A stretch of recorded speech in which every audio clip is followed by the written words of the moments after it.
ઓમ નમઃ શિવાય. શ્રી 7 ભાગ 2 ચિંતામણી પાઠ 5. રાજન, આ મણી આપની પાસે જ રાખો. આપને તે પ્રભુ કાર્યમાં મદદરૂપ બનશે. જ્યારે નાણાંની જરૂર પડશે ત્યારે આ મણીને તાંબા સાથે અડાડવાથી તાંબુ સોનું બની જશે. એ સુવર્ણ પ્રાપ્તિથી આપ માનવ જીવન સુવર્ણમય બનાવજો. તમે એવો માનવ સમાજ ઊભો કરો કે લોકોના જીવનમાં કલહને બદલે આત્મીયતા આવે, દુઃખને બદલે તેમના જીવનમાં સુખ અને આનંદની ભરતી આવે. બુભુક્ષિતતાના અને લાચારીનું સ્થાન તેજસ્વીતા લે. આજે દિવસે દિવસે માનવી ક્ષુદ્ર બનતો જાય છે. લાચારી તે નમ્રતાના ગુણમાં ખપાવે છે. આજે બાપને ગાળ આપો તો કોઈને ચીડ ચડતી નથી. કોઈ કહેશે કે કૃષ્ણ વ્યભિચારી હતા તો કોઈ કહેશે કે ભલે કયા કરે, એમાં એનું મોઢું ગંધાશે. આ દુબળાઓનું તત્વજ્ઞાન છે. આ બિચારા છે, આ પામર છે, આ બાપડા છે. તેમનામાં આપ તેજ લાવો. સિંહનો ઘુરઘુરાટ કરે તેવી હિંમત અને તાકાત આપો. ચાંદી શુદ્ધ છે, સ્વચ્છ છે અને નિર્મળ છે, તેથી તે ઝટ દઈને તપી જાય છે. પરંતુ ચિનાઈ માટીનું વાસણ જલ્દી તપતું જ નથી.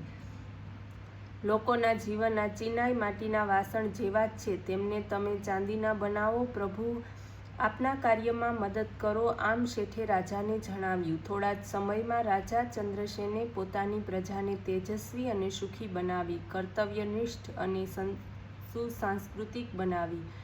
પરંતુ બીજા રાજાઓની મત્સરી આંખ રાજા ચંદ્રસેનનો આ ઉત્કર્ષ સહન ન કરી શકી. તેમને થયું, એકાએક રાજા ચંદ્રસેનની પ્રજા સુખી કેવી રીતે બની ગઈ? એના રાજ્યોમાં ઝઘડા ટંટાનું નામ નિશાન નથી. બધા જ હસતા રમતા આનંદ કિલોલ કરે છે અને અનેરું જીવન જીવે છે. ગુપ્તચરોએ જણાવ્યું કે રાજાને કોઈક ભરવાડ પાસેથી ચિંતામણી હાથ લાગ્યો છે. તેના જોરે બધો વૈભવ વધે છે. અનાદિકાળથી ચાલતું આવ્યું છે કે માનવીથી બીજાનો ઉત્કર્ષ સહન થતો નથી. કોને ખબર?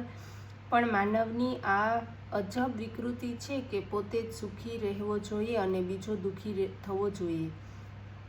પોતે શ્રીમંત થાય અને બીજો ગરીબ રહેવો જોઈએ, તો જ તેની શ્રીમંતાઈનું મહત્વ જળવાઈ રહે. અને જે કોઈ બીજો શ્રીમંત હોય તે ઈર્ષ્યાથી બળતો, તેની નિંદા કરતો ફરતો રહે છે.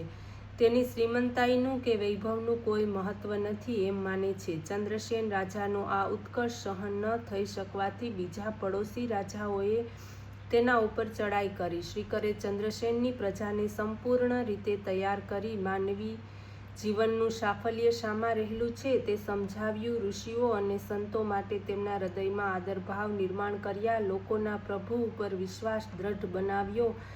ભગવાનને માટે તેમજ ભગવાનના કાર્ય માટે દેહ ફના કરવાની પ્રેરણા આપી. લડાઈમાં બીજા રાજાઓ પરાભૂત થયા અને કેદ પડ્યા.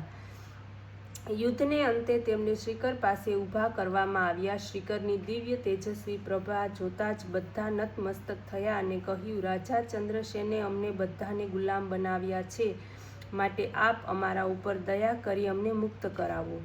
શ્રીકરે જવાબ આપ્યો, તમને રાજા ચંદ્રસેને ગુલામ નથી બનાવ્યા, પણ તમારા ભોગ વિલાસે જ તમને ગુલામ બનાવ્યા છે.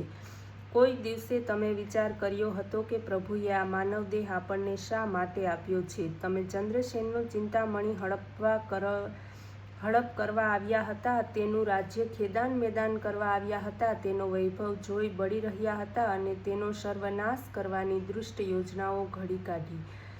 ભેગા મળી તેના ઉપર ચડાઈ કરી, પણ ભગવાનની મદદ હોય તેનો વાળ વાંકો કરવાની કોને તાકાત છે? તમને પણ ભગવાને માનવ દેહનો ચિંતામણી આપ્યો છે, તે તરફ કદી લક્ષ્ય આપ્યું છે? તમે રાજા ચંદ્રસેનની માફક તમારી પ્રજાને સુસંસ્કૃત બનાવવા પ્રયત્ન કર્યો છે? પ્રભુ કાર્યમાં કદી તમે સમયનો અને ધનનો ભોગ આપ્યો છે? આ રાજાઓને પોતાની ભૂલ સમજાય અને શ્રીકરને માફી માગી. એટલે શ્રીકરે તેમને કહ્યું, તો પછી તમે બધા સોગંદ લો કે હવે પછી તમારી ભગવાનને આપેલી આ માનવ દેહરૂપી ચિંતામણીનો યોગ્ય ઉપયોગ કરશો. તેનું મહત્વ સમજી પ્રભુ તેજ પ્રભુની સંસ્કૃતિ માટે પ્રજામાં આદરભાવ નિર્માણ કરવા અતૂટ પ્રયત્ન કરશો. જે ઋષિ મુનિઓએ આ સંસ્કૃતિ ઊભી કરી છે તેમને માટે પણ પ્રજાના આદરભાવ નિર્માણ કરશો. તમે આટલું કરો તો તમે મુક્ત જ છો, ગુલામ નથી. શ્રીકરનો આદેશ બધા રાજાઓએ માથે ચડાવ્યો. દરેક પોતાની પ્રજાને દેવી બનાવી. શ્રીકર બધા રાજ્યોમાં ફરે છે અને જે કાંઈ ખામી જણાય તો તે રાજાને શું કરવું જોઈએ તે સમજાવે છે. રાજા તેમજ પ્રજાને સુધારે છે. આ રીતે જીવન તરફ ભવ્ય દ્રષ્ટિ રાખી માનવી દેહ તરફ જુદો જ દ્રષ્ટિકોણ કેળવી ભગવાને આપેલા આ અનેરા ચિંતામણીનો ઉપયોગ યોગ્ય રીતે કરી તેણે તે કાળ સુધાર્યો, જગત સુધાર્યું અને જીવન સાર્થક કર્યું. અને આ જ શ્રીકરની 9મી પેઢીમાં ભગવાન શ્રી કૃષ્ણ જન્મ્યા. જ્યાં આવી ઉજ્જવલ પરંપરા હોય ત્યાં જ ભગવાન જન્મ લઈને. ભગવાન શ્રી કૃષ્ણના એ વડવાને આપણા અનંત પ્રણામ. ઓમ નમઃ શિવાય.